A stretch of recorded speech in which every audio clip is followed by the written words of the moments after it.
Bismillahirrahmanirrahim. Assalamu alaikum. Today we will discuss about parts of speech. पहले हम देख लेते हैं कि पार्ट्स ऑफ स्पीच में स्पीच का मतलब क्या है। स्पीच का मतलब होता है बातचीत करना। अब जैसे मैं अब आप लोगों से बात कर रही हूँ तो ये हो गई स्पीच। और आज हम डिस्कस करेंगे पार्ट्स ऑफ स्पीच के, यानी जो स्पीच के हिस्से होते हैं उनके बारे में। पार्ट्स ऑफ स्पीच के टोटल हमारे पास है 8 हिस्से, ठीक है। उनमें शामिल है noun, pronoun, verb, adjective, adverb, preposition, conjunction और इंटरजेक्शन। अब हम सबसे पहले डिस्कस करते हैं नाउन के बारे में। Noun, a noun is a word that names a person, place, thing और आइडिया। नाउन हम किसी भी जगह के नाम को, किसी भी शख्स के नाम को, किसी भी चीज़ के नाम को कहते हैं, ठीक है। For example boy, mosque, book, city.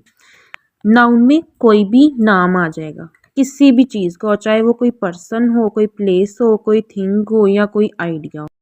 In short naming words को हम कहते हैं नाउन। इसके बाद आ जाता है pronoun. A pronoun is a word that is used in the place of noun.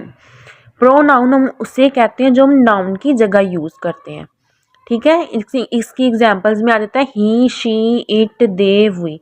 जैसे अगर हम फॉर एग्जांपल कोई सेंटेंस की एग्जांपल लें तो हम कहेंगे अली इज़ गोइंग टू बाज़ार, लेकिन उसमें अब अली नाउन है, अगर हम उसकी जगह प्रोनाउन ही लगा देंगे तो वो प्रोनाउन हो जाएगा, ही इज़ गोइंग टू बाज़ार।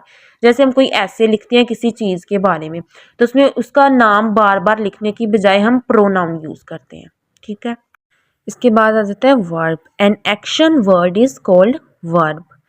ऐसा कोई भी लफ्ज़ जिसके काम का होना या फेल का होना जो वो जाहिर हो रहा वो होता है वर्ब। किसी भी काम को कहते हैं हम वर्ब, ठीक है। For example walking, smiling, sleeping. उसके बाद आ जाता है adjective. An adjective is a word which describes a noun और अ प्रोनाउन, ठीक है। एडजेक्टिव वो लफ्ज़ होता है जो किसी नाउन और प्रोनाउन को डिस्क्राइब करता है, ठीक है। इसको हम इन शॉर्ट हम कह सकते हैं क्वालिटी ऑफ नाउन, ठीक है। For example long rope,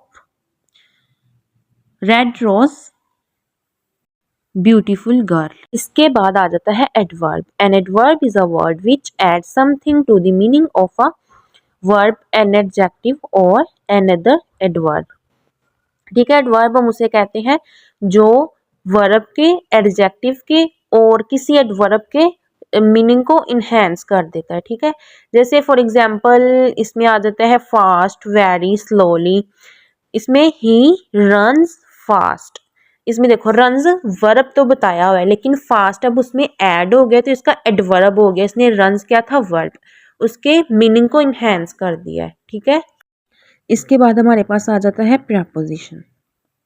A preposition is a word placed before a noun or a pronoun to show their relation with other words in this sentence, ठीक है। एक preposition जो होता है वो हमारे पास एक लफ्ज़ होता है जो नाउन और या प्रोनाउन के पहले आता है, ठीक है।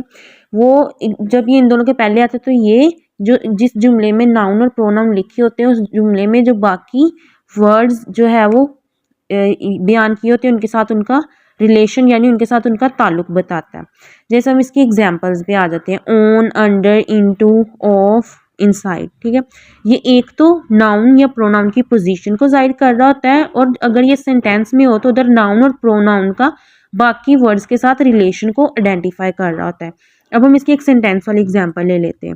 He is sitting on a chair with the book in his hand. इसमें ऑन, विद, इन प्रेपोजिशन। इसके बाद आ जाता है conjunction. Conjunction joins together words और टू सेंटेंसेस और क्लाउजेस। कंजक्शन वो वर्ड्स होते हैं जो दो वर्ड्स को या दो जुमलों को या दो क्लाउजेस को आपस में कनेक्ट करते हैं, ज्वाइन करते हैं, ठीक है। इसकी एग्जांपल है he and I are brothers but you are our friends. इसमें जो एंड है वो दो नाउन्स को कनेक्ट कर रहा है और जो बट है वो भी कंजक्शन है और वो दो सेंटेंसेस को कनेक्ट कर रहा है। और वो वर्ड्स जो दो वर्ड्स को, दो जुमलों को या दो क्लोजेस को आपस में कनेक्ट करते हैं या ज्वाइन करते हैं और कंजक्शन होते हैं। इसके बाद आ जाता है interjection. An interjection is a word to express sudden feeling of joy, sorrow और एस्टोनिशमेंट। इंटरजेक्शन वो वर्ड्स होते हैं जो हम अपनी फीलिंग्स को एक्सप्रेस करने के लिए यूज़ करते हैं। वो कोई भी फीलिंग हो सकती है, जॉय हो सकती है, सोरो भी हो सकती है और एस्टोनिशमेंट भी हो सकती है। इसकी एग्जांपल्स है oh what a lovely site, इसमें जो ओ है वो इंटरजेक्शन है। उसके बाद सेकंड एग्जांपल है अलास आई एम लेट, इसमें अलास जो है वो इंटरजेक्शन। Thanks for watching.